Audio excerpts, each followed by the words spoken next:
Movie బాగుందన్న, super ఉంది. ఎందుకు సెకండ్ టైం చూద్దాం అనుకున్నారు? సెకండ్ టైం అంటే నాకు మహాభారత్ సీన్లు ఉన్నాయి కదా, అవి చాలా ఫ్యాసినేటింగ్ అనిపించాయి అనమాట. అదేంటి గ్రాఫిక్స్ అవన్నీ చాలా బాగున్నాయి అనమాట. అందుకే ఇంకా మా ఫ్రెండ్స్ వెళ్తుంటే వాళ్ళు బుక్ చేయమంటే మళ్ళీ సెకండ్ టైం బుక్ చేసేసి. ఎందుకైనా ఏ సినిమా అయినా మహాభారతం కానీ ఇలాంటి సినిమాలు ఒక్కసారి చూడగానే రెండోసారి చూడాలనిపించదు, కానీ మీరు రెండోసారి ఓనికి ఎందుకు? అంటే నాకు మైథాలజీ అంటే కొంచెం ఇంట్రెస్ట్ అన్న, చాలా చూస్తూ ఉండే. మైథాలజీ అంటే కొంచెం బాగుంది కాన్సెప్ట్ అని మళ్ళీ ఇంకోసారి వచ్చాం అన్నమాట. సినిమాలో అంటే సెటప్, నెక్స్ట్ సీక్వెల్కి సెటప్, లాస్ట్కి క్లైమాక్స్ కమల్ హాసన్తో అది బాగుండే. ఇంకా అశ్వత్థామ ఇంకా ప్రభాస్ ఫైటింగ్ సీన్స్ అది ఇద్దరు కలుసుకున్నప్పుడు అయితే సూపర్ అయిపోయింది అసలు. క్లైమాక్స్ అదే నా మ్యాడ్ ఉండే మొత్తం. లాస్ట్కి కమల్ హాసన్ది సూపర్ ఉండే. రాజ్యాల గురించి తీసినప్పుడు ఎప్పుడు కానీ గుర్రాలు ఉంటాయి, కానీ ఇందులో కారు డిఫరెంట్గా ఉన్నప్పుడు ఎలా అనిపించింది? కారా ఇది కొంచెం అంటే ఫ్యూచరిస్టిక్ది కదా, కొత్తగా ఉండే. అది కొంచెం అంటే అది మైండ్లో సెటప్ చేసుకోవడానికి చాలా టైం పట్టింది, కానీ అది మూవీ కంటిన్యూ అయితే అలా రిజిస్టర్ అయిపోయింది అనమాట. ఆ ఫ్యూచర్ ఇలా ఉంటుంది అలా అనుకోని. బుజ్జికి వాయిస్ ఓవర్ కీర్తి సురేష్ ఇచ్చిందంట, ఎలా ఉంది? బాగుందన్న, కరెక్ట్గా సెట్ అయింది. అర్జునుడు క్యారెక్టర్లో మొత్తం లీనం అయిపోయాడు అంట విజయ్ దేవరకొండ. అవునన్న, విజయ్ దేవరకొండ నిజంగా బాగుంది, అది నాకు కూడా నచ్చింది. అసలు ఆ వాయిస్ లేదు, నాకైతే చాలా నచ్చింది అన్న. అప్పుడు ఎలివేషన్, కర్ణుడిది ఎలివేషన్ ఇస్తాడు కృష్ణుడు, అప్పుడైతే క్రేజీ ఉండే అన్న, అది కూడా క్రేజీ ఉండే. ఇప్పుడు ఎక్కువ రికార్డ్స్ పీకేకు ఉన్నాయి, పీకే రికార్డ్స్ తిరగరాస్తుందా? తిరగరాస్తుంది, వెళ్తుంది, బద్దలు కొట్టి వెళ్ళిపోతుంది. ఇది RRR సినిమా, బాహుబలి, వీటిని అన్నిటిని మించి పోతుంది సినిమా. ఇది బ్లాక్ బస్టర్ అయిపోతుంది మూవీ. ఎంత కలెక్షన్స్ వస్తాయి అనుకుంటారు? 2000 కోట్లు పక్కా. 2000 కోట్ల దాకా ఎక్స్పెక్ట్ చేయొచ్చు. హాలీవుడ్ రేంజ్లో, హాలీవుడ్లో మళ్ళీ సినిమాలు వెళ్తాయంటారా? వెళ్తాయి మన వెళ్తాయి అన్న, వెళ్తాయి. నుంచి హాలీవుడ్ సినిమాలకు ప్రభాస్ వల్లనే అవుతుంది, ఇంకెవరితో కాదు. హాలీవుడ్ మొత్తం, బాలీవుడ్ అంతటా మొత్తం జెండా బాతేసిండు ప్రభాస్. మొత్తం ప్రభాస్దే, మొత్తం హాలీవుడ్ బాలీవుడ్ మొత్తం ప్రభాస్తోనే అవుతుంది. ఇంకా ఈ ప్రభాస్కి ఇంకా ఎవరు సాటి రారు. ఇక టికెట్లు ఎప్పటి నుంచి చూస్తారు అసలు? కల్కి సినిమాకు టికెట్లు వెయిట్ చేస్తారు? 1 మంత్ అబోవ్ నుంచే మనము వెయిట్ చేస్తున్నాం అందరు. కానీ మరి ఎప్పుడు దొరికినాయి మీకు టికెట్లు? టికెట్ మూవీ రిలీజ్ అవుతున్నాక 2 డేస్ ముందు దొరికినాయి. టికెట్ దొరికినప్పుడు మీరు ఎలా ఎక్సైట్మెంట్ అయ్యారు? ఎలా అంటే ఇక సంతోషం అంతే, ఎవరే సినిమా బాగుంది ఇక చూడాలి అన్న, చూడాలన్న ఒక ఎక్సైట్మెంట్. పబ్లిక్ టాక్ గురించి వెయిట్ చేసిరా? అసలు రేటింగ్ ఎలా ఉంటుంది పబ్లిక్ టాక్? వెయిట్ చేసినాం, నైట్ చూసినాం అన్ని. మరి ఎలా వచ్చింది పబ్లిక్ టాక్? పబ్లిక్ టాక్ అందరూ బాగుంది, సూపర్ ఉంది అని చెప్తారు. అప్పుడు ఎలా ఫీల్ అయ్యారు? బాగుందన్న, మంచిగా, అరే బాగుంది అంటగా మనం కూడా చూద్దామన్న ఒక ఫీలింగ్ వచ్చింది. బాగుంది, ఒక హాలీవుడ్లో కూడా ఇట్ట వెళ్ళిపోతుంది అని మంచిగా ఖుషి అయిపోయినాం అందరం అంతే. ఇప్పుడు ఎన్ని గంటలకు సినిమా చూడబోతున్నారు మీరు? ఇప్పుడు 2:45 సినిమా ఆల్రెడీ మేము చూసినాము. ఫస్ట్ షో రెండోసారి ఫస్ట్ షోనే అయిపోయింది, రిలీజ్ డేట్. మళ్ళీ ఎందుకు చూడాలనిపిస్తుంది మీకు? నాకు ప్రభాస్ ఇంకా అమితాబ్ బచ్చన్ది సీన్స్ ఉన్నాయి కదా సెకండ్ హాఫ్లో, అవి బీభత్సంగా నచ్చినాయి, అందుకని మళ్ళీ చూడాలనిపిస్తుంది. అంటే అవి మళ్ళీ ఒకసారి చూడాలి అన్నట్టు మైండ్లో ఫిక్స్ అయిపోయారు. డబ్బులు ఎన్నైనా కానీ చూడాలి అన్నట్టు ఫిక్స్ అయిపోయారు. డబ్బుల్లో ఎన్నైనా కానీ అంటే ఇక అది ఎంత టికెట్ ఉంటుంది అంతే పెడతాము, అంతవరకు.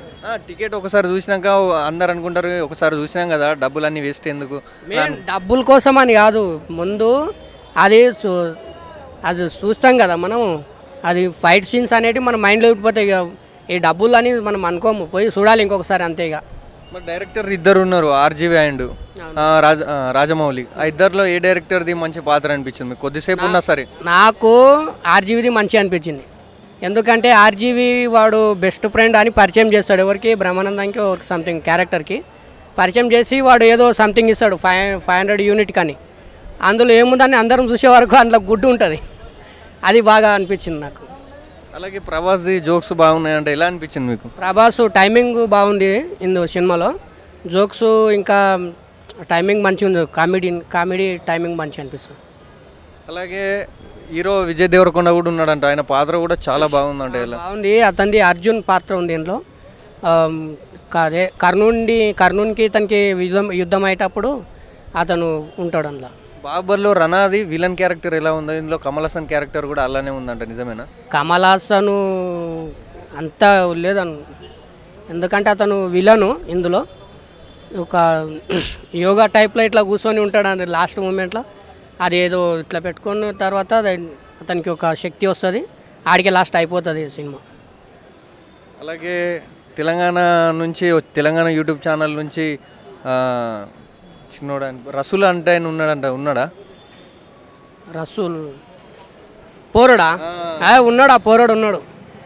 అవును ఉన్నాడు, స్టార్టింగ్లోనే ఉంటాడు ఆ పోరడు. యూట్యూబ్ ఛానల్ నుంచి వెళ్ళి అంత స్థాయికి వెళ్ళినాడే చాలా. పోరడు అంటే ఇక గ్రేట్, ఆ పోరడు చాలా మంచిగా క్యారెక్టర్, అంత ఉండదు ఆ పోరడిది కూడా, కానీ ఆడాడ చూపిస్తారు. ఆ పోరడు ఒక చిన్నది పాజిటివ్ నెగిటివ్ అని ఒకటి చూస్తారు అన్నట్టు. అందులో చూస్తే అందులో వాడు పాజిటివ్ నేను పట్టిస్తాను, నాకేం అంత 20 యూనిట్ ఇస్తారని అట్లా డీల్ చేసుకున్నట్టు అట్లా పోరంది అట్లా సెట్ చేసి ఉంది, అది బాగుంది. అది కాశీ గురించి కూడా ఉందంట కదా? అవును, కాశీ గురించి ఉంది ఊళ్ళో, అంటే లాస్ట్ అంతమైపోతుంది కదా కాశీ, అది లాస్ట్ వరల్డ్ ఇంకా ఫస్ట్ వరల్డ్ అని అట్లా చూస్తాం. తెలుగు ఇండస్ట్రీలో ఒక రాజమౌళి డైరెక్టర్ ఫేమస్, అలాగే ఇప్పుడు ఈ డైరెక్టర్ ఇప్పుడు సెకండ్ రాజమౌళి సరసలో చేరబోతున్నా నాగశ్విన్ కల్కి డైరెక్టర్. పక్కా ఇతను రాజమౌళి తర్వాత ఇట్లనే ఇంతనే అనుకుంటాం. నాగశ్విన్ గారి డైరెక్షన్ సూపర్ ఉంది. మీరు ప్రతి ఒక్కళ్ళు సినిమా వచ్చి కంపల్సరీ చూడండి. బ్యాడ్ రివ్యూస్ కానీ స్పాయిలర్స్ కానీ స్టేటస్లో పెట్టుకోవద్దు. హైలైట్ ఉంది మూవీ. మన యొక్క ఓల్డర్ పురాణాల గురించి బాగా చెప్పారు. ప్రతి జనరేషన్ వాళ్ళు తెలుసుకోవాలి ఇది కంపల్సరీగా. All the best for future కల్కి part 2 waiting soon. Second time భయ్యా, నేను రాయత్ర మిరాజ్లో చూశాను 3D, ఇప్పుడు 2Dలో చూశాను. సూపర్గా ఉంది మూవీ. నేను ప్రభాస్ ఫ్యాన్ కాదు, మన పవన్ కళ్యాణ్ గారి ఫ్యాన్ని, బట్ అందరు ఫ్యాన్లు ఒకటే అని చెప్పి తెలుగు ఫిలిం ఇండస్ట్రీని ముందుకు తీసుకెళ్లారు. సినిమా చాలా బాగుంది. బ్యాడ్ రివ్యూస్ ఇవ్వద్దు దయచేసి. సినిమా థియేటర్కి వచ్చి ఎక్స్పీరియన్స్ చేయండి. తెలుగు సినిమాని ముందుకు నిలబెట్టండి. భయ్యా మూవీ అయితే ఆసం మెంటలెక్కిపోతుంది. పిచ్చి అసలుకి. సెకండ్ హాఫ్, ఫస్ట్ హాఫ్ అంటే ఇంట్రడక్షన్ ఇచ్చారు పర్లేదు, సెకండ్ హాఫ్ అసలు ఆసం. నేనైతే ఏదో లోకంలో ఉన్నాను. సూపర్ అసలుకి మూవీ అయితే. పిచ్చి అసలు మాటలు లేవు, ఎలా చెప్పాలి ఏం చెప్పాలి నాకైతే.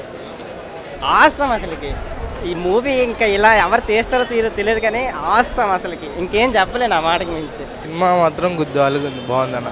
చాలా బాగుంది మూవీ. కర్ణుడు అన్నీ చాలా బాగున్నాయి. మైండ్ పోతుంది లోపల. బాగుందన్న, చాలా బాగుంది. బాగానే ఉన్నాడు. సూపర్ ఉంది, ఎక్సలెంట్, సూపర్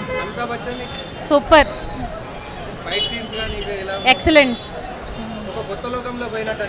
డిఫరెంట్. అంతా ఇంగ్లీష్ మూవీ లాగా మొత్తం గ్రాఫిక్స్ ఇవన్నీ సూపర్ ఉన్నాయి, ఎక్సలెంట్గా ఉంది మూవీ. మా హస్బెండ్ 3rd టైం చూస్తున్నారు ఆల్రెడీ. ఇదైతే నేను ఫస్ట్ టైం వస్తాను. మూవీలోనా అమితాబ్ బచ్చన్ యాక్షన్ నచ్చింది, ప్రభాస్ యాక్షన్ నచ్చింది. క్లైమాక్స్ అయితే చూడడానికి ఛాన్సే లేదు. వెనకాల ఆడియన్స్ అందరితో కూడా అరుస్తూనే ఉన్నారు. ఫుల్ ఎంజాయ్లా ఉంది అంతా. నార్మల్గా కదా, బుజ్జి విత్ యాక్షన్తో సూపర్ ఉంది అసలు. సూపర్ ఉంది. బుజ్జి వస్తేనే చాలు అందరూ. సూపర్. First cinema Adipurush. మా పాప ఫస్ట్ ప్రభాస్. మళ్ళీ ప్రభాస్. మా హస్బెండ్ ప్రభాస్ ఫ్యాన్. ఇప్పుడే బైక్ తీసుకురావడానికి వెళ్ళారు. బుజ్జి హైలైట్. నెక్స్ట్ గ్రాఫిక్స్ ఒకటి. Next Amitabh Bachchan action. Heroine character అంటే పర్టికులర్ హీరోయిన్ లేదు. ఐ మీన్ దీపికా పదుకొనే కదా. So okay, innocent action. Specialist అవి ఒక ఎక్స్పీరియన్స్. నిజంగా ఎక్స్పెక్ట్ చేయలేదు. ఫస్ట్ నుంచి చూడని వాళ్ళకి ఒక ఎక్స్పెక్ట్ చేయలేని ఇన్సిడెంట్ అది. చాలామంది వచ్చారు అసలు. వీళ్ళు ఉన్నారు, బ్రహ్మానందం ఒకళ్ళు, రాజమౌళి గారు, రాజేంద్ర ప్రసాద్. రాజమౌళి గారిని కూడా ఎప్పుడు చూడలేదు కదా ట్రైలర్లో. రాజేంద్ర ప్రసాద్ వీళ్ళందరూ ఫుల్ కాశీ గురించి ఉంది, కాలభైరవ గురించి చెప్పారు, అందులో కొంచెం ఉంది. ఫస్ట్ హాఫ్లో ఉంది అదంతా. సెకండ్ హాఫ్ ఆ క్లైమేట్ అలా రాజ్యాలన్నీ లేవు, కానీ బిఫోర్ భారతం ఆఫ్టర్ భారతం కింద చూపించారు. ప్రజెంట్ జనరేషన్ ఫ్యూచర్ బాగుంది.